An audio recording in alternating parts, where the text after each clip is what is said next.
Hey everyone, welcome to Pass or Play. So today I'm reviewing Tyler Perry's film A Jazzman's Blues, currently streaming on Netflix. It stars Joshua Boone, Amira Van, Soleil Pfeiffer, music by Terrence Blanchard, choreography by Debbie Allen. All right, so Tyler Perry has said that this is the very first script or film that he wrote over 26, 27 years ago, and waiting to kind of get his business and everything in order. He can finally start working on films, kind of other films outside his kind of norm Medea world, and kind of his TV scripted shows and things like that. So summary wise, it starts off in 1987. Hattie Mae delivers a parcel of old letters to the Georgia Attorney General as evidence and kind of looking for justice for a 40-year-old murder case.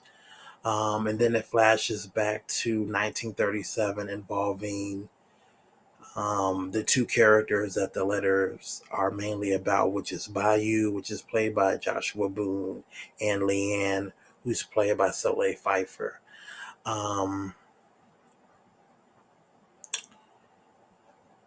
so, the story, I mean, in summary, it is a love story, but it's also about this is during the 30s, the 40s, but it's also where characters who are light skinned and African American passing for white. It starts off with Bayou, who meets Leanne, and instantly he thinks she's beautiful. They over time they start meeting late at night. She teaches him how to read. She kind of helps him build his confidence.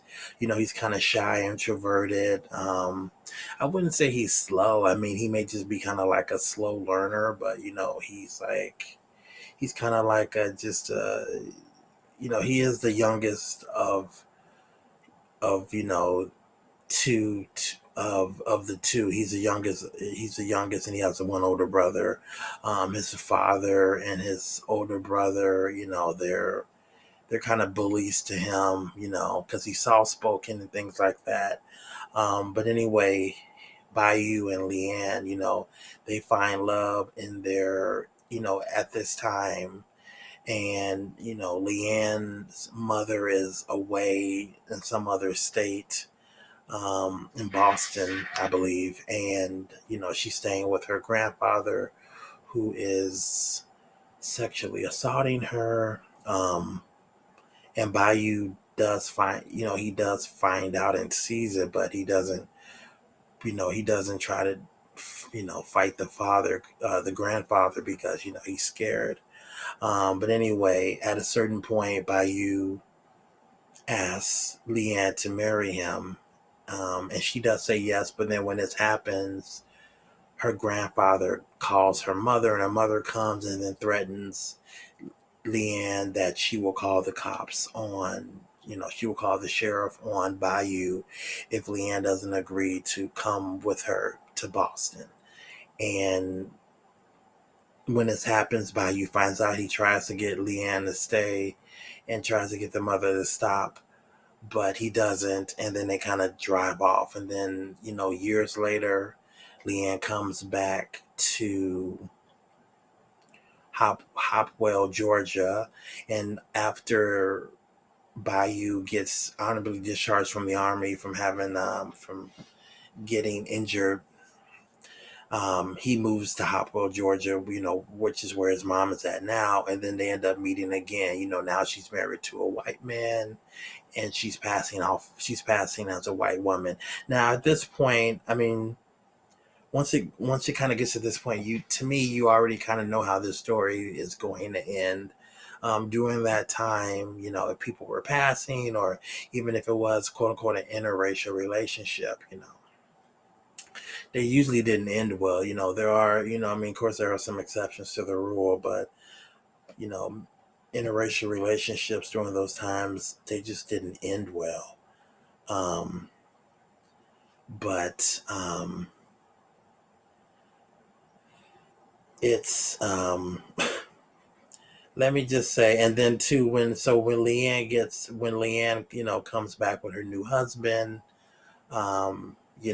she ends up seeing Sitsi, who ends up working for the family as like a maid and a cook, who she used to know back home, before she moved away. And she thinks that Sissy and Bayou are, having some kind of relationship. So she tries to get Sissy to stay at her house, cleaning, saying, trying to demand her to do it. She slaps her, and his Sissy smacks her back, saying, you want too much, um, Miss Bucket, and then the husband comes down, and they kind of just end it there. But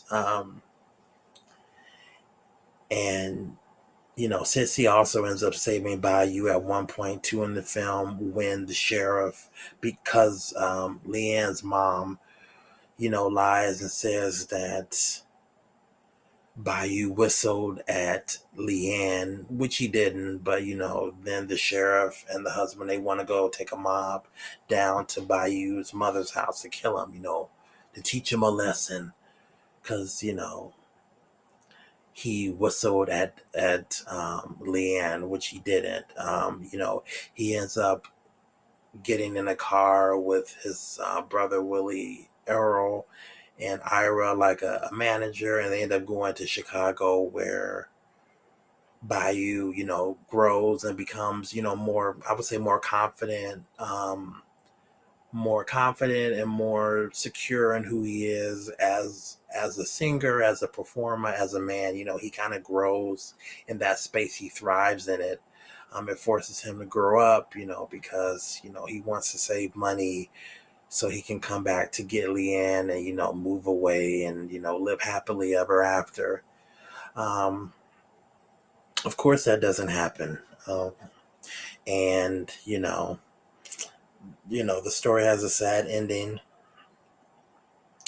I do want to say, fuck Willie Earl. F Willie Earl. F Leanne's grandpa. F Leanne's mother. F the sheriff. F, like, a lot of people here are bad.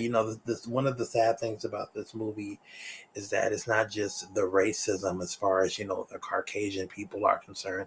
A lot of the dirt is done by people in their own family. Leanne's family, Bayou from his brother Willie Earl. I mean, that's kind of from his father.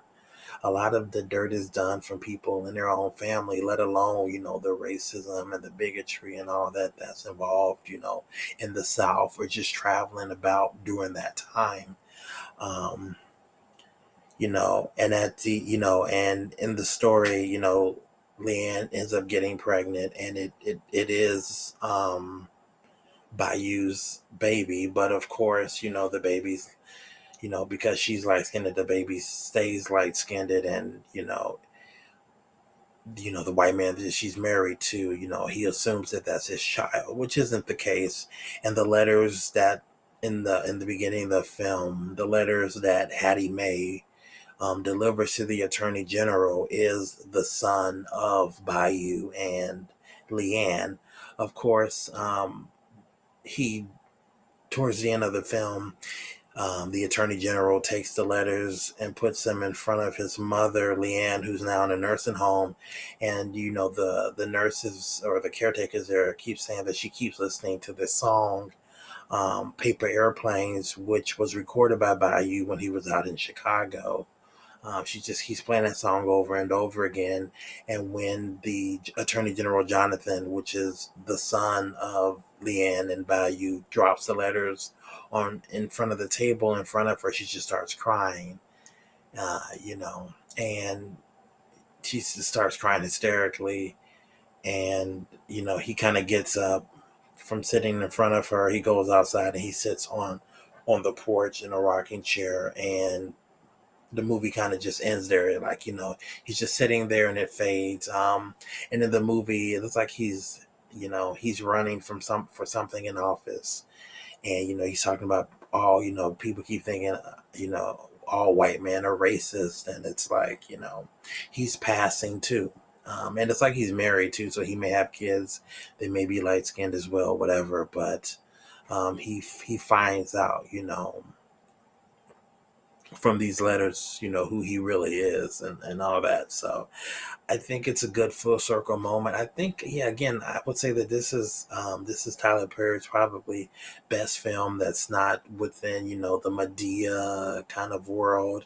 Even though Mr. Deeds, or it was either Good Deeds, with Tyler Perry, Thandie Newton, that was a good film. My favorite film is The Diary of a Mad Black Woman by him. Medea Goes to Jail. Medea's a Homecoming. Why Did I Get Married? There was Daddy's Little Girl. That's a good one too. Idris Elba. I Can Do Bad All by Myself. I mean, there's a lot of good films that Tyler Perry has made. Of course, not all of them have been critically acclaimed and things of that sort. But this is probably his best film outside of that world. I know he said that he's now working on a World War II film, so that'll probably be the next film that'll be coming out. Maybe I don't know if it's going to go on Netflix or is he going to release it like theatrically. But either way, this is a good film. It's a play for me. Debbie Allen, she doesn't actually do choreography anymore. So the choreography in the scenes with Bayou and Willie Earl, playing is really cool. It's good to see her choreography again. I didn't even know that she had stopped. I know I guess she just directs, film and TV and different things like that now. She may still act, but I guess she stopped doing choreography. But either way, it was good to see her stuff. Again, Terrence Blanchard music is really good in here. The acting is good. The story is good. It flows. It's good pace. I think you'll have a good time watching this film, unless the subject matter of racism and things like that.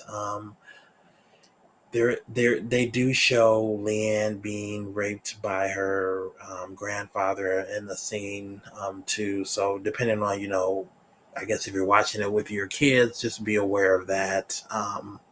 But other than that, this is a good film. Again, it's a play for me. If you're a Tyler Perry fan,